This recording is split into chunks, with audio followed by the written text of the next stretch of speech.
நண்பர்களே, மகாராஷ்டிராவில் உள்ள காவல்துறையில் சித்தார்த் கஜ்மி என்ற ஒரு ஹவில்தார் பணியாற்றி வந்தார். அவரது சொந்த ஊரில் அவருக்கு சிறிது நிலம் இருந்தது. அந்த நிலம் தொடர்பாக ஊரில் உள்ள ரவுடிகளும் ஆதிக்க மனப்பான்மை கொண்டவர்களும் அவருடன் கடுமையான மோதலில் ஈடுபட்டனர். அந்த ரவுடிகள் அவரை கடுமையாக தாக்கி துன்புறுத்தினர்.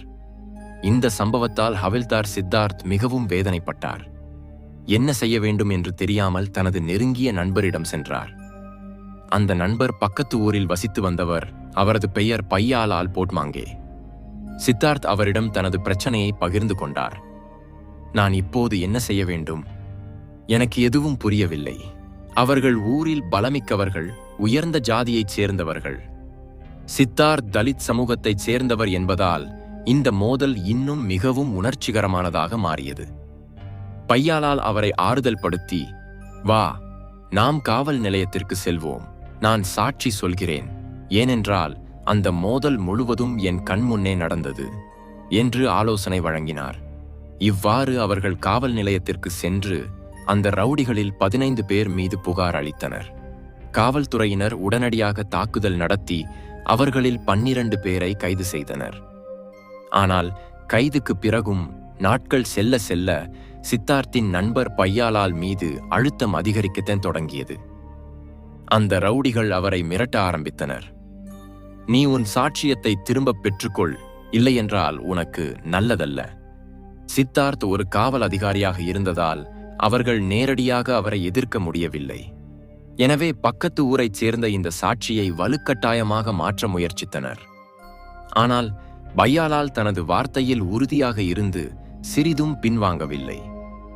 இவ்வாறு நேரம் கடந்த பிறகு கைதாகியவர்களுக்கு ஜாமீன் வழங்கப்பட்டது. ஜாமீனில் வெளியே வந்த பிறகு அந்த ரவுடிகள் ஒரு பயங்கரமான மனிதநேயமற்ற செயலில் ஈடுபட்டனர். இந்த சம்பவத்தின் எதிரொலி இந்தியா முழுவதும் பரவியது. இந்தியாவில் மட்டுமல்ல, வெளிநாடுகளிலும் ஊடகங்கள் இதை பரவலாக பதிவு செய்தன. ஆனால் இந்த ஊடக பதிவு சம்பவம் நடந்த 60 நாட்களுக்கு முன்பே தொடங்கியது. மக்கள் தெருக்களில் இறங்கி போராட்டங்கள் நடத்தினர், குழப்பங்களை உருவாக்கினர். அந்த போராட்டங்களின் போது சிலர் உயிரிழந்ததாகவும் கூறப்படுகிறது. இந்த சம்பவம் மகாராஷ்டிராவில் மட்டுமல்ல, இந்தியா முழுவதும் பெரும் அதிர்ச்சியை ஏற்படுத்தியது. இன்று வரை அந்த சம்பவத்தை நினைவு கூர்ந்தால் மக்கள் நடுங்குகிறார்கள். இன்று நாம் பேசப்போவது அந்த முழு உண்மை கதையை பற்றி. எனவே இந்த வீடியோ மிகவும் சுவாரஸ்யமாக இருக்கும். கடைசி வரை பாருங்கள். மகாராஷ்டிராவில் பண்டாரா என்ற மாவட்டம் உள்ளது.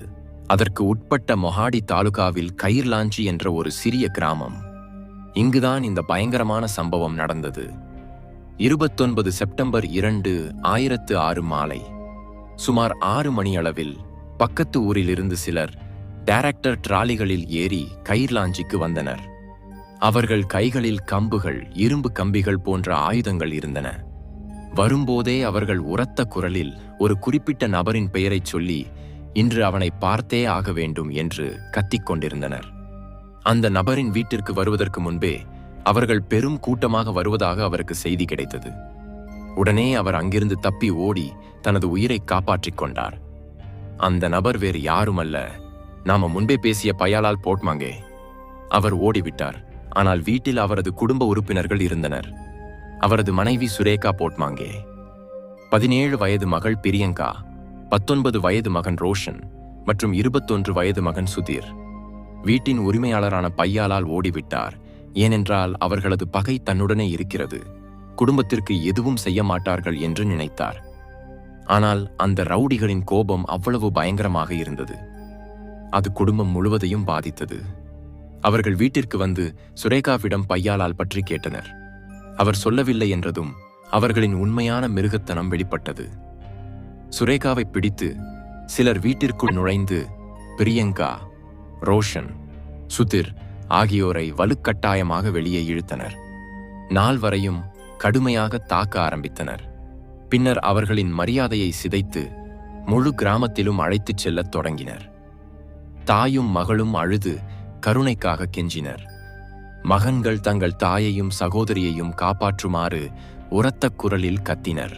ஆனால் அந்த ரவுடிகளின் இதயங்கள் உருகவில்லை, அவர்களின் வன்முறை தொடர்ந்தது. எல்லை மீறிய நிலைக்கு வந்தபோது அந்த கூட்டத்தில் பலர் தாயையும் மகளையும் மிருகத்தனமாக பாலியல் தாக்குதல் செய்தனர். டெல்லியில் நிர்பயாவுக்கு நடந்தது போலவே இங்கும் உடல் ரீதியாக பயங்கரமான வன்முறை நடந்தது. இந்த துன்பம் 3 முதல் 4 மணி நேரம் வரை தொடர்ந்தது. இறுதியில் 4வரும் உயிரிழந்தனர். இறந்த பிறகு அந்த ரவுடிகள் அந்த உடல்களை கிராமத்திற்கு அருகில் உள்ள கால்வாயில் தூக்கி எறிந்து சென்றனர். பையாலாலுக்கு தனது குடும்பத்திற்கு ஏதோ பயங்கரமான தூண்டனை நடந்துவிட்டது என்று புரிந்தது. பயத்தால் அந்த இரவு வீட்டிற்கு திரும்பவில்லை. மறுநாளும் வீட்டிற்கு செல்லவில்லை. ஒரு அக்டோபர் வரை கிராமத்திற்கு செல்ல தைரியம் செய்யவில்லை. உறவினர்களும் அறிமுகமானவர்களும் ஊக்கப்படுத்திய பிறகு அவர் தைரியத்தை வரவழைத்து காவல் நிலையத்திற்கு சென்று முழு சம்பவத்தையும் விவரித்தார். அப்போது காவல்துறையினர் கால்வாயிலிருந்து உடல்களை வெளியே எடுத்தனர். முதல் நாள் தாய் மற்றும் மகன்களின் உடல்கள் கிடைத்தன. ஆனால் மகள் பிரியங்காவின் உடல் 2 அக்டோபரில்தான் கிடைத்தது. பிரேத பரிசோதனை செய்யப்பட்டது.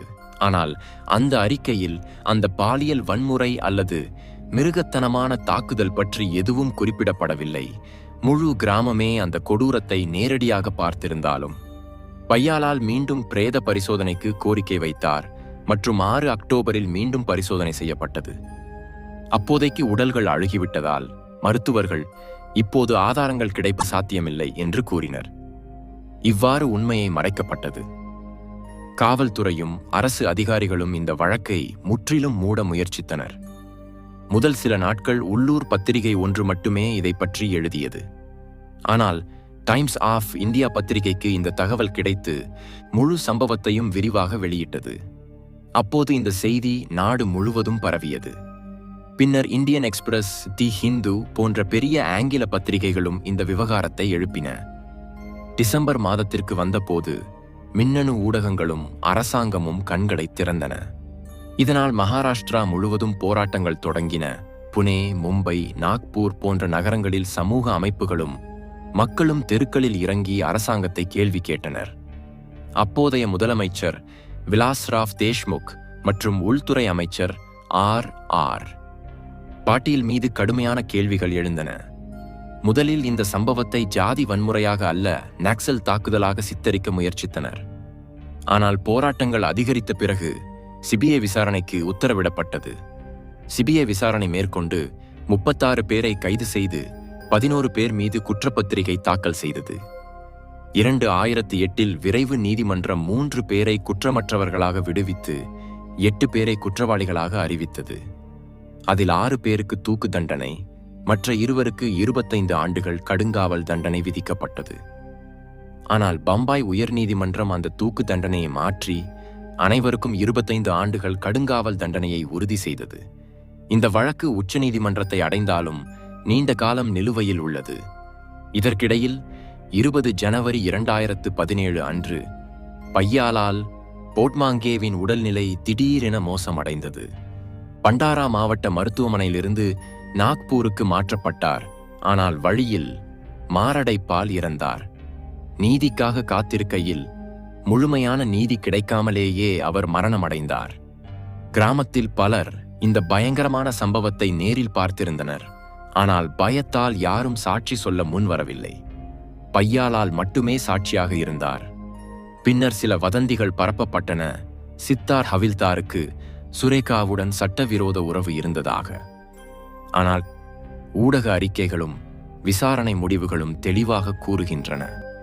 உண்மையான காரணம் நில விவகாரமும் பையாலால் அளித்த சாட்சியுமே.